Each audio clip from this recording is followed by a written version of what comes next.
انہوں نے بدر کی غیر حاضری کا کفارہ ادا کیا تھا احد کے میدان میں. جی بدر میں کسی وجہ سے غیر حاضر ہو تو انہوں نے کہا یا رسول اللہ میں آگے کوئی مار کا درپیش ہوا تو میں بدلے چکا دوں گا. واہ واہ. تو پھر احد کے اندر انہوں نے وہ بدلہ چکایا. تو وہ حضرت برہ بن مالک کے سگے چچا تھے. صحیح. تو یہ بھی آپ کے لیے شرف کی بات ہے. اب حضرت برہ بن مالک رضی اللہ تعالیٰ عنہ جس طرح آپ نے کہا بہت سادہ مزاج تھے, بہت نرم طبیعت کے آدمی تھے بظاہر, ٹاٹ پوش, اللہ اکبر. بوریا نشین, اللہ اکبر. عام طور پر پیوند لگا لباس, پھٹے پرانے کپڑے ہوتے تھے, 2 چادریں زیب تن کی ہوتی تھی. لیکن جب میدان جہاد میں اترتے تھے, جب میدان رزم میں اترتے تھے, حق و باطل کی رزم ہوتی, واہ واہ. جب اعلاء کلمت اللہ کی بات ہوتی, جب اسلام کی آبرو کی بات ہوتی, جب مصطفیٰ کی ناموس کی بات ہوتی, واہ واہ واہ. تو سبحان اس وقت حضرت برہ بن مالک رضی اللہ تعالیٰ عنہ کی کیفیت یہ ہو جاتی دشمنان اسلام کو دیکھ کر, کفار کو دیکھ کر, کہ ان کے بدن پر کپ کپی طاری ہو جایا کرتی. اللہ اکبر. حیرت کی بات یہ ہے جس طرح آپ نے کہا نا کہ چھریرا بدن, دبلا پتن, جی دبلا پتلا اور نحیف لاغر لاچار بظاہر یوں ہیں, اللہ اکبر. لیکن جب دشمنان اسلام کو دیکھتے, حق کے جو مخالفین ہیں جب ان کو دیکھتے, تو اس وقت ان کے جسم پر کپ کپی طاری ہو جاتی اور صحابہ ان کو پکڑ لیا کرتے تھے. اللہ اکبر. ان کو جب پکڑتے, ان کو ذرا ٹھہراتے, پھر طبیعت میں ٹھہراؤ آتا, جی تو اس ٹھہراؤ کے بعد پھر کہتے ہیں کہ ان کے اندر جو طاقت آتی تھی وہ کئی مردوں سے زیادہ ہوتی تھی. اللہ اکبر. نبی رحمت صلی اللہ تعالیٰ علیہ وآلہ وسلم ہجرت کے بعد تشریف فرما تھے. حضور صلی اللہ علیہ وسلم کی مجلس لگی ہوئی ہے, کچہری مصطفیٰ کریم صلی اللہ علیہ وسلم کی سجی ہوئی ہے. حضور کے صحابہ حضور کے گرد یوں بیٹھتے ہیں جیسے شمع کے گرد پروانے ہوتے ہیں. اللہ اکبر. سبحان اللہ. سبحان کأن علی رؤوسہم الطیر. اللہ. ہم نے کئی دفعہ باتیں کی جی بالکل. لیکن بار بار کرنے کو دل کرتا ہے. سبحان اللہ. اور پھر ماہ رمضان المبارک میں پروگرام کا گیپ بھی رہا, دوبارہ ربط جوڑ رہا ہے. جی کأن علی رؤوسہم الطیر. واہ واہ. سروں کو یوں جھکا کے بیٹھتے تھے جیسے ان کے سروں کے اوپر پرندے بٹھا دیے گئے. واہ واہ واہ واہ. یعنی حضور کی مجلس میں اور دیدار بھی کرتے تھے تو ترچھی نگاہوں سے رخ یار دیکھتے تھے. واہ واہ. بلکہ مفتی صاحب وہ جو آپ نے فرمایا تھا کہ بن مسعود کا وہ تاریخی جملہ کہ میں بڑے بڑے درباروں میں گیا, نجاشی, کیسر و کسریٰ میں, لیکن جتنا ادب محمد کے غلام کرتے ہیں اتنا ادب میں نے کہیں نہیں دیکھا. کہیں اور نہیں دیکھا. صحیح بخاری میں ہے یہ. کیا کہنا. اور دشمن کے منہ سے اس کا اظہار ہو رہا ہے, مخالف کی زبان سے جی اس کا اقرار ہو رہا ہے.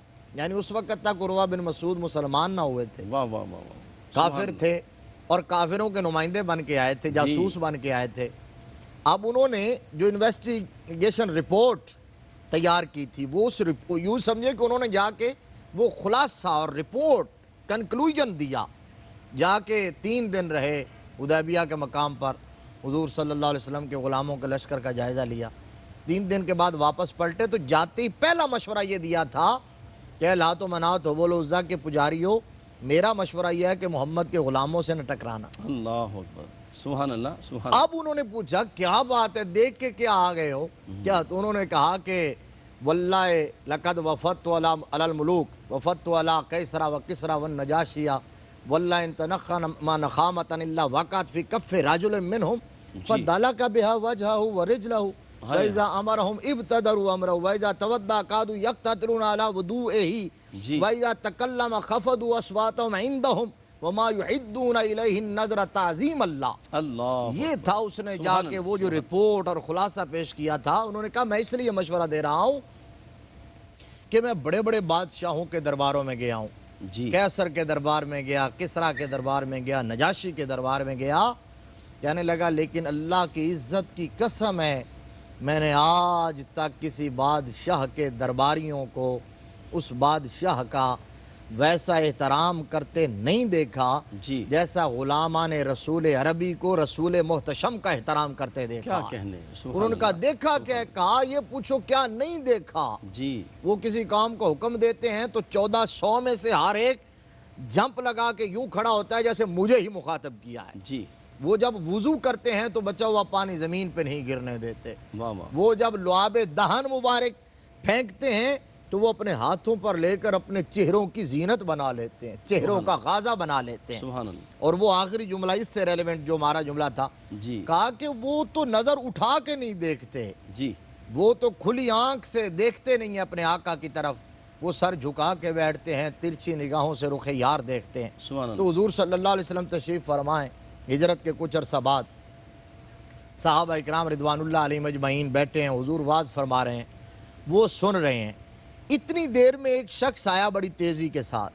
جی اب بال اس کے بکھرے ہوئے ہیں, چہرہ گرد آلود ہے, جی 2 پھٹی پرانی چادریں وہ زیب تن کیے ہوئے ہیں, اور بڑے چستی کے ساتھ تیزی کے ساتھ آگے بڑھ رہے ہیں, اور آ کے حضور صلی اللہ علیہ وسلم کی مجلس میں نہایت ادب سے سلام پیش کیا اور ایک کونے میں ہو کر بیٹھ گئے, اور رحمت عالم صلی اللہ علیہ وسلم کے فرامین سے مستفید ہونے لگے.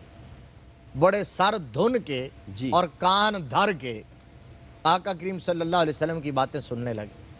تو حضور صلی اللہ علیہ وسلم نے گفتگو کے دوران, میرے آقا نے دوران تکلم ایک بات ارشاد فرمائی, یہ ہے تعارف, واہ واہ یہ ہے ان کی پہچان, اور یہ صحابہ اکرام میں امتیازی پہچان ہے حضرت برہ بن مالک رضی اللہ تعالیٰ. اللہ ایک یہ سبحان اللہ. اور ایک یمامہ کے میدان کا معرکہ جو ہے اس کا تاج اگر اس کا کوئی ہیرو کہلوا سکتا ہے تو حضرت برہ بن مالک ہے. کیا کہنے, سبحان تو اب یہاں میرے آقا کریم صلی اللہ علیہ وسلم ان کی طرف متوجہ ہوئے, اور متوجہ ہو کے دیکھا حضرت برہ بن مالک تھے, وہ جو آنے والے جن کا میں نے ابھی تعارف کروایا. جی جی وہ تشریف فرماتے تو حضور صلی اللہ علیہ وسلم نے فرمایا کہ اللہ کے کچھ بندے ایسے ہوتے ہیں جو پراگندہ حال ہوتے ہیں جی اور غبار آلودہ بال ہوتے ہیں, 2 چادروں میں ملبوس ہوتے ہیں, لوگوں کے نزدیک وہ بڑے حقیر ہوتے ہیں, اللہ اکبر. وہ دروازوں سے دتکارے جاتے ہیں, جی کوئی ان کو قریب نہیں بیٹھنے دیتا. لیکن فرمایا اگر وہ قسم اٹھا لیں, لو اقسم علی اللہ, واہ واہ واہ. اللہ کے قدرت کے کسی قانون کے خلاف بھی قسم اٹھا لیں جی تو اللہ کریم ان کی قسم کو پورا کر دیتا ہے. فرمایا برہ بن مالک ان میں سے ہے. کیا کہنے, کیا کہنے, مفتی صاحب کمال کر دی. ناظرین محترم, پھر یہ وہ بندے ہو جاتے ہیں, مولانا روم نے کہا تھا نا, گفتہ اللہ بود, جب یہ بولتے ہیں تو پھر ان کی زبان پہ خدا بولتا ہے. بظاہراً پراگندہ حال, لیکن ان اکرمکم عند اللہ اتقاکم کا وہ رب کائنات ان کو مقام عطا کرتا ہے کہ ان کا بولنا خدا کا بولنا, ان کا دیکھنا خدا کا دیکھنا ہو جاتا ہے. اپنے قلب و روح کو ذکر مصطفیٰ سے معطر رکھیں. ملاقات کرتے ہیں ایک وقفے کے بعد. اللہم صلی. السلام علیکم ورحمۃ اللہ وبرکاتہ. ناظرین محترم, حیات صحابہ رضی اللہ تعالیٰ عنہم کے بابرکت پروگرام میں آپ شامل ہیں, اور عظیم صحابی رسول حضرت برہ بن مالک انصاری رضی اللہ تعالیٰ عنہ کا ذکر جمیل جاری ہے. مفتی صاحب قبلہ, حضرت برہ بن مالک انصاری رضی اللہ تعالیٰ عنہ, ان کا شمار اصحاب صفہ میں بھی ہوتا ہے, اور خاص طور پہ جو ان کا ترہ امتیاز ہے وہ جرت و بہادری, جواں مردی, تلوار کے دھنی. کیا فرمائیں گے اس کی بابت؟ بسم اللہ. بڑی اہم بات, یہ آپ کی زندگی کے 2 پہلو. جی یہ جو ایک بات میں نے ابھی ذکر کی, آخری بات, یہ آپ کی پہچان تھی کہ یہ فرمان رسول بہت بڑا, یہ آپ کے بارے میں, کیا کہنے, خاص طور پر آپ کے بارے میں, کہ حضور نے فرمایا کہ کچھ بندے ایسے ہیں, لو اقسم علی اللہ. واہ واہ. اب لوگ اس کا ترجمہ کرتے ہیں اللہ پر قسم کھا لے. اللہ پر قسم کھانے کا کیا مطلب ہے؟ لو اقسم علی اللہ, اللہ کہ کچھ لوگ ترجمہ کرتے ہیں اللہ کی قسم کھا لے, یہ بھی غلط ہے. اہل علم سے پوچھئے, لو اقسم علی اللہ کا معنی یہ ہے کہ وہ اللہ کے کسی قانون کے خلاف قسم اٹھا لے. اللہ اکبر. یعنی وہ یہ قسم اٹھا دیں کہ آج سورج مغرب سے طلوع ہوگا. جی لو اقسم علی اللہ, قدرت کے قانون کے خلاف قسم اٹھا لیں تو اللہ تبارک و تعالیٰ اپنے ان محبوب, مقبول, مستجاب, مقرب بندوں کی قسم کو پورا کرتا ہے اور اپنا قانون بدل دیتا ہے. واہ واہ. مفتی جس طرح حضور غوث پاک کا فرمان ہے, فرماتے ہیں کہ تقدیر معلق, تقدیر مبرم کی بات کرتے ہوئے فرماتے ہیں کہ اگر عبد القادر کے ہاتھ اٹھ جائیں تو رب کائنات تقدیر مبرم کو بھی بدل کے رکھ دیتا ہے. بے شک ایسا ہی ہے, اللہ کے ایسے بندے ہیں, یقیناً ایسے ہیں بے شمار. تو یہ تو پھر صحابہ اکرام رضوان اللہ علیہ. اب صحابہ کا یقین کیا تھا, ایک اور بات سنیے. اس بات کو سن کے صحابہ اکرام کا حضرت برہ کے بارے میں اور زبان رسالت پر اتنا کامل یقین ہو گیا تھا کہ جب کبھی کوئی مشکل پیش آ جاتی تھی, جہاں کوئی حال نظر نہ آتا, تو حضرت برہ بن مالک کو کہتے تھے کہ آپ اب قسم اٹھا کے کہیں کہ ایسا ہو جائے گا. اللہ اکبر. جو میدان سر نہیں ہو رہا ہوتا تھا, جی جہاں فتح کے امکان نظر نہ آتے, جہاں معاملہ اٹک جاتا اور لٹک جاتا اور پھنس جاتا, تو وہاں کہتے تھے کہ اب آپ قسم اٹھا کے کہیں کہ اللہ ہمیں فتح دے گا. وہ قسم اٹھاتے تھے اور فتح مل جایا کرتی, کیا کہنے. کیونکہ حضور فرما چکے تھے. یہ ہے وہ بات. اب اچھا آپ نے کہا کہ اصحاب صفہ میں, یہ بھی بہت بڑا اعزاز ہے اصحاب صفہ میں, چونکہ آپ یتیم تھے. جی جو حضرت انس کے والد اور ان کے والد تھے, جہاں ہم اپنے پہلے پروگرام میں ذکر کر رہے آئے ہیں کہ حضرت ام سلیم رضی اللہ تعالیٰ عنہ چونکہ حضور صلی اللہ علیہ وسلم کی غلامی میں آ گئی, کلمہ پڑھ لیا انہوں نے, تو حضرت انس کو بھی انہوں نے کلمہ پڑھانا شروع کر دیا تھا. تو حضرت انس کے جو والد تھے, پھر ان کے بھی وہ والد مالک بن نضر, وہ یہاں ان کو بھی دعوت دی. پہلے تو وہ کہتے رہے کہ میرے بچوں کو کیوں ورغلا رہی ہو. جی تو لیکن جب حضرت ام سلیم بعد نہ آئیں, انہوں نے اپنا مشن جاری رکھا, تو وہ یہاں سے حجاز سے چلے گئے تھے شام کی طرف اور وہاں قتل ہو گئے. صحیح. تو اب حضرت انس بن مالک بھی یتیم ہو گئے, ٹھیک. حضرت برہ بن مالک بھی یتیم ہو گئے.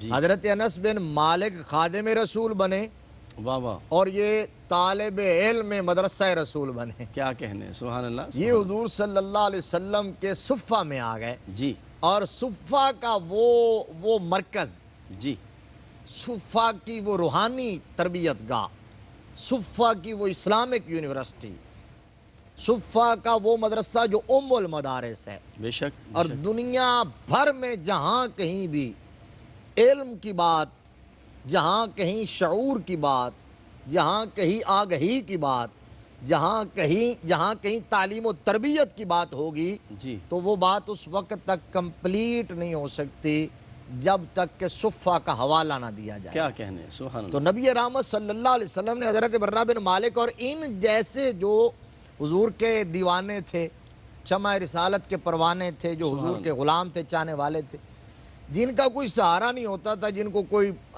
جن کا پرسان حال نہیں ہوتا تھا, جو زمانے کے یوں سمجھ لیں کہ تھپیڑوں سے تنگ آ چکے ہوتے تھے, تو رحمت عالم صلی اللہ علیہ وسلم انہیں اپنے دامن کرم میں پناہ دیتے تھے. اللہ اکبر. اور مسجد نبوی شریف کے اندر سبحان اللہ. آپ تو تازہ تازہ ہو کے آئے ہیں, سبحان اللہ, الحمدللہ. اور وہاں کے آثار رنگ ڈھنگ نظر آ رہے ہیں آپ پر. الحمدللہ. تو حضور کے قدمین شریفین کی طرف وہ چبوترا آج بھی قائم ہے. الحمدللہ. صفہ کا وہ مسجد نبوی کے اندر ایک تھڑا بنا دیا. جی رحمت عالم صلی اللہ علیہ وسلم نے جہاں صفہ میں رہنے والے طلباء, صفہ میں پڑھنے والے طلباء رہا کرتے تھے, جی وہیں میرے آقا کریم صلی اللہ علیہ وسلم کی تعلیم و تربیت فرمایا کرتے تھے. اب دیکھیے وہ بظاہر ایک چھوٹی سی جگہ, جی بظاہر وہ ایک چھوٹا سا چبوترا, لیکن میرے آقا کریم صلی اللہ علیہ وسلم نے وہاں ایسی تعلیم و تربیت فرمائی, ایسا پڑھایا, ایسا سکھایا, ایسا قابل بنایا کہ اس صفہ کے چبوترے پر پڑھنے والے لوگوں میں دنیا کے ٹاپ کے جرنیل بھی بنے, واہ واہ, جج بھی بنے, لیڈر بھی بنے, سیاستدان بھی بنے, اور معلم بھی بنے. بے شک. وہ کون سی کوالٹیز ہیں جو حضور صلی اللہ علیہ وسلم کے شاگردوں میں نہیں پائی جاتی, جو حضور کے صحابہ میں نہیں پائی جاتی. حضرت برہ بن مالک رضی اللہ تعالیٰ عنہ بھی وہیں کے پڑھے, سبحان اللہ, پلے اور بڑے تھے, وہاں آپ کی تربیت ہوئی تھی. تو ایک ایک لفظ حضور صلی اللہ علیہ وسلم کا انہوں نے اپنے لوح دل پر نقش کیا, جی اپنی روح میں اتارا. جہاد کا جو جذبہ پیدا ہوا تھا وہ اس قدر جو آپ کے اندر جب میدان جہاد میں اترتے تھے تو جسم پھٹنے پہ آ جاتا تھا.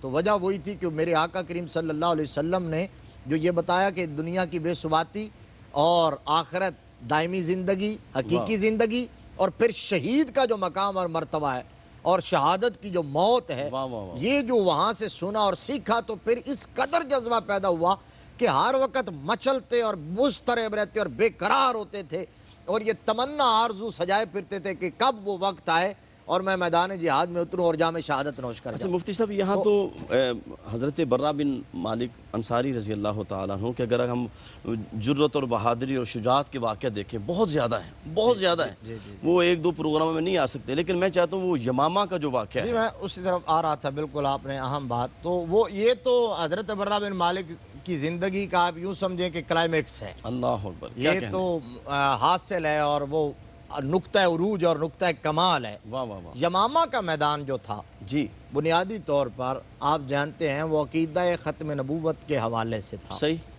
اور دور صدیقی کے اندر یہ مارکہ وقوع پذیر ہوا۔ بے شک، حضرت سیدنا ابو بکر صدیق رضی اللہ تعالیٰ عنہ کا دور خلافت ہے، تو رحمت عالم صلی اللہ علیہ وآلہ وسلم کے ظاہری دنیا سے پردہ فرمانے کے بعد جی بہت سارے لوگ فتنہ ارتداد میں مبتلا ہو گئے، کچھ زکوٰۃ سے انکاری ہو گئے، جی، کچھ جھوٹے مدعین نبوت پیدا ہو گئے استغفر جو کذاب تھے، دجال تھے، جی وہ نبوت کا دعویٰ، اور رحمت عالم صلی اللہ علیہ وسلم نے اس کی پیش گوئی فرما دی تھی پہلے سے۔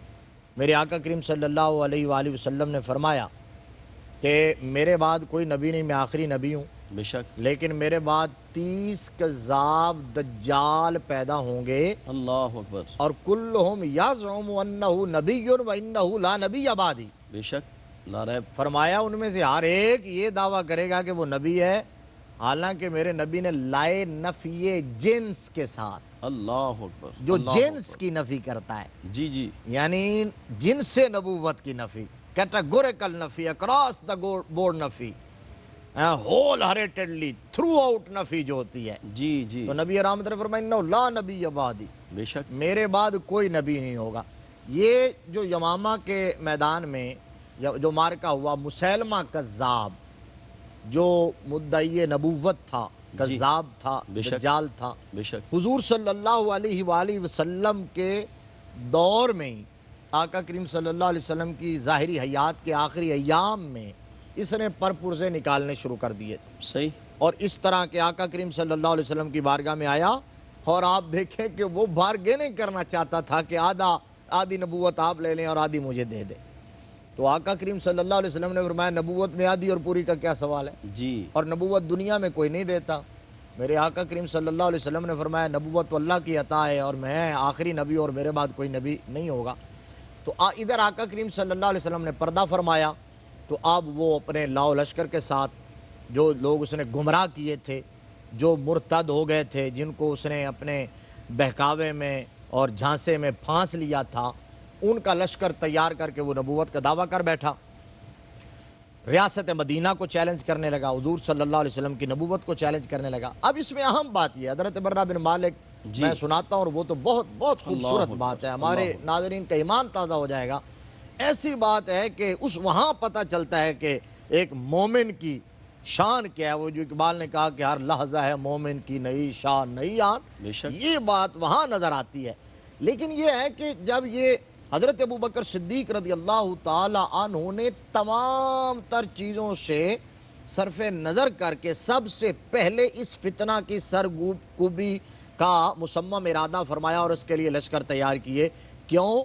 اس لیے کہ صحابہ اکرام رضوان اللہ علیہ مجمعین جانتے تھے کہ عقیدہ ختم نبوت عقائد اسلامیہ کی بنیاد ہے، عقائد اسلامیہ کی اصل ہے، عقائد اسلامیہ کی بیس ہے، روح ہے۔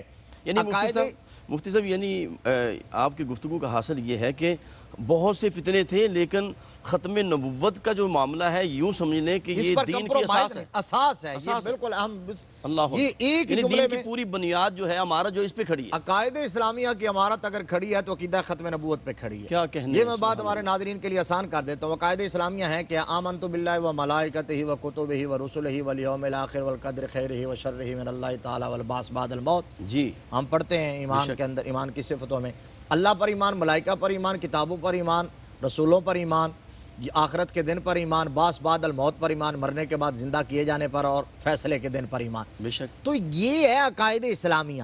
اب بتائیے کہ ہم میں سے کسی نے اللہ کو نہیں دیکھا، کسی نے آخرت کا دن نہیں دیکھا، کسی نے مردے کے بعد دوبارہ زندہ کیا جانا نہیں دیکھا، ملائکہ کو نہیں دیکھا، پہلے رسولوں کو نہیں دیکھا، پہلی آسمانی کتابوں کو نہیں دیکھا، اللہ، یہ سب کچھ ہم مان رہے ہیں۔ تو کیوں مان رہے ہیں؟ کیونکہ زبان رسالت سے نکلا ہے، اور مصطفیٰ کی زبان کی صداقت ہر قسم کے شک و شبہ سے بالا ہے۔ تو جس زبان سے یہ نکلا کہ اللہ ایک ہے، میں دیکھ کے آیا ہوں، جس زبان سے یہ نکلا ہے کہ ملائکہ بھی ہیں، اور جس زبان سے نکلا ہے کہ جنت بھی ہے، آخرت کا دن بھی، اسی زبان سے ادا ہوا ہے کہ میں خاتم النبیین بن کے آیا ہوں، ختم نبوت کا تاج میرے سر پر سجا دیا گیا ہے، میرے بعد صبح قیامت تک اور کوئی نبی نہیں ہے۔ تو اگر کوئی بندہ اس بات کا انکار کرتا ہے تو اس کا مطلب یہ ہے معاذ اللہ وہ حضور کی زبان کی صداقت کو چیلنج کر رہا ہے۔ اگر یہ چیلنج ہو جائے تو پھر تو عقائد اسلامیہ کی ساری عمارت گر جاتی ہے۔ اس لیے ہم کہتے ہیں کہ عقیدہ ختم نبوت عقائد اسلامیہ کی عمارت کی بیس اور بنیاد ہے۔ بے شک ناظرین محترم، کیونکہ یہ زبان مصطفیٰ سے بھی ہے اور قرآن بھی گواہ ہے، ما کان محمد ابا احد من رجالکم ولکن رسول اللہ وخاتم النبیین، یہ قرآن کی نص گواہ ہے۔ انشاءاللہ اس پہ مزید بات کرتے ہیں اور یمامہ کی طرف چلیں گے، جہاں برا بن مالک انصاری رضی اللہ تعالیٰ عنہ نے عظیم تاج پہنا، اور جناب وہ جو لوگ تھے جنہوں نے ختم نبوت کا انکار کیا ان کو کیسے واصل جہنم کیا۔ اپنے قلب و روح کو ذکر مصطفیٰ سے معطر رکھیں۔ ملاقات کرتے ہیں ایک وقفے کے بعد۔ اللہ السلام علیکم ورحمۃ اللہ وبرکاتہ۔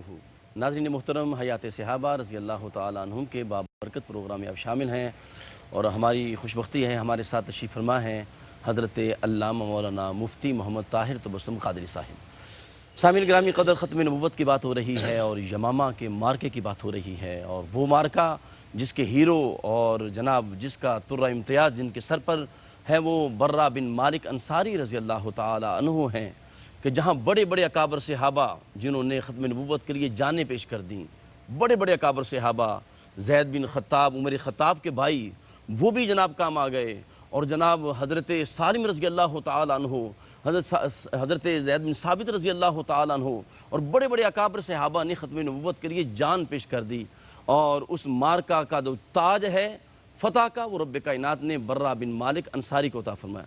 جی مفتی صاحب کیا فرمائیں گے؟ جی یہ بڑی اہم بات، آپ نے تو ایک دو نام ظاہر ہے اختصار کے پیش نظر ذکر کیے، لیکن یہ ختم نبوت کا وہ مارکہ تھا جی کہ جس کے اندر حضور صلی اللہ علیہ وآلہ وسلم کے 1200 صحابہ، اللہ اکبر، جن میں 700 حافظ قرآن صحابہ تھے، اللہ اکبر، سبحان اللہ، اور 70 بدری صحابہ تھے۔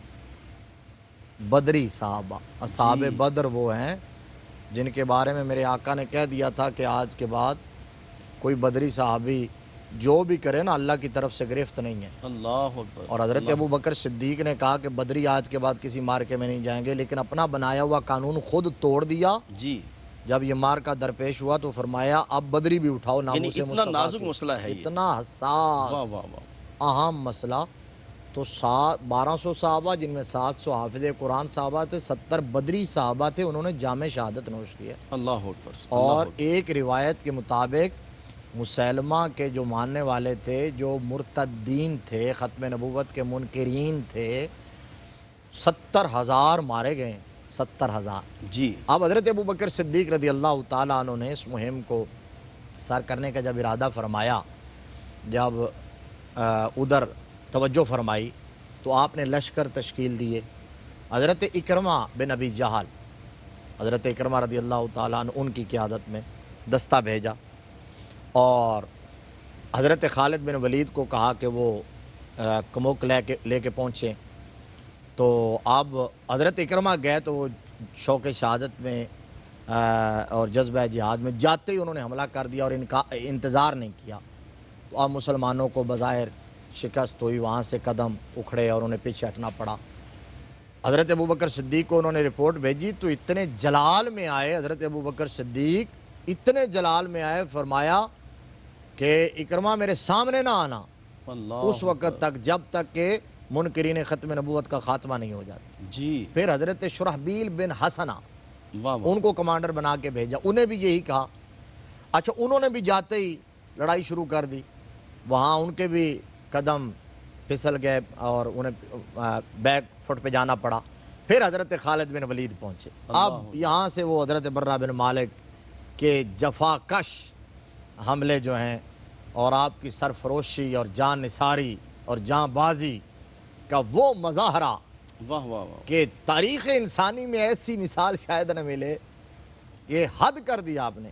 حضرت خالد بن ولید رضی اللہ تعالیٰ عنہ جب پہنچے، سب سے پہلے تو آپ نے آ کے، آپ جانتے ہیں کہ حضرت خالد بن ولید جنہیں سیف اللہ میرے نبی نے کہا تھا کہ اللہ کی تلوار ہے، اور خالد بن ولید کی فتوحات کا راز مصطفیٰ کا بال ہے، ہاں ہاں ہاں سبحان اللہ، آپ کی ٹوپی میں سلا ہوا میرے آقا کریم صلی اللہ علیہ وسلم کے منہ مبارک ہیں۔ واہ واہ واہ واہ، 300 مارکے حضرت خالد بن ولید نے لڑے ہیں، 300 مارکے۔ جی جی یہ کہہ دینا آسان ہے، گننا ہو نا، یہاں ہمارے جو پلیئر ہوتے ہیں یا کھلاڑی ہوتے ہیں یہ اپنے میچ گنتے ہیں، اتنے میچ ہو گئے اتنے، اللہ اکبر، وہ کوئی بڑا لیجنڈ ہوگا واہ جو واہ، 300 کو پہنچتا ہے، جی یہاں تو درجنوں میں فارغ ہو جاتے ہیں۔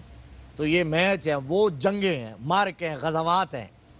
تو 300 مارکے حضرت خالد بن ولید رضی اللہ تعالیٰ عنہ نے لڑے، اور 300 میں سے کسی ایک میں بھی شکست نہیں ہوئی۔ واہ واہ، یہاں جب آئے نا تو پہلے میدان کا جائزہ لیا۔ یہ بھی ایک بڑی محبت والی بات ہے، میں سنا دیتا ہوں، پتہ نہیں پھر کبھی یہ موضوع آئے گا کہ نہیں آئے گا۔ حضرت خالد بن ولید رضی اللہ تعالیٰ عنہ آئے میدان میں، تو انہوں نے جب دیکھا دونوں طرف کی افواج، بظاہر ان کی بود و باش ایک جیسی تھی، اللہ اکبر، بظاہر ان کی واہ واہ شکلیں، واہ، وہ چند دن پہلے تک وہ بھی حضور کا کلمہ پڑھتے تھے، جی جی بالکل، مسلمان تھے اور اسی دھرتی کے رہنے والے تھے، ان کا لباس، ان کا گیٹ اپ یہی تھا۔ تو مسلمہ خود حضور کا کلمہ پڑھتا تھا، بعد میں بے ایمان ہوا۔ جی تو اب حضرت خالد بن ولید نے دونوں سائیڈز پہ دیکھا نا، تو بظاہر ماحول ایک جیسا تھا۔ واہ واہ واہ واہ، اب سوچنے لگے کہ کیسے فرق کیا جائے، کہیں ایسا نہ ہو کہ یہ یوں مکس اپ ہو جائیں ہاں ہاں ہاں، کہ ایک مسلمان کے ہاتھوں دوسرا مسلمان مارا جائے، مسلمان کی تلوار مسلمان پر نہ اٹھ جائے، مسلمان کے ہاتھوں مسلمان کا خون نہ بہہ جائے۔ جی یہ انہیں پریشانی تھی۔ یعنی مفتی صاحب یوں جملہ کہہ لینا کہ ادھر بھی اذانیں ادھر بھی اذانیں، ادھر بھی نمازیں ادھر بھی نمازیں، ادھر بھی داڑیاں ادھر بھی داڑیاں، ادھر بھی دستاریں ادھر بھی دستاریں، تو امتیاز کیسے ہوا؟ ادھر بھی جبے ادھر بھی جبے، ہائے ہائے ہائے، ادھر بھی نمازیں ادھر بھی نمازیں، ادھر بھی روزے ادھر بھی روزے، جی، حج ادھر بھی حج ادھر بھی، حج ادھر زکوٰۃ ادھر بھی زکوٰۃ ادھر بھی، صحیح، بلکہ یوں آپ کہہ لیں کہ لا الہ الا اللہ ادھر بھی تھا، ہاں ہاں ہاں ہاں، لا الہ الا اللہ ادھر ادھر بھی بھی تھا۔ تھا، سبحان اللہ، تو آپ دیکھا کہ فرق کیسے ہو۔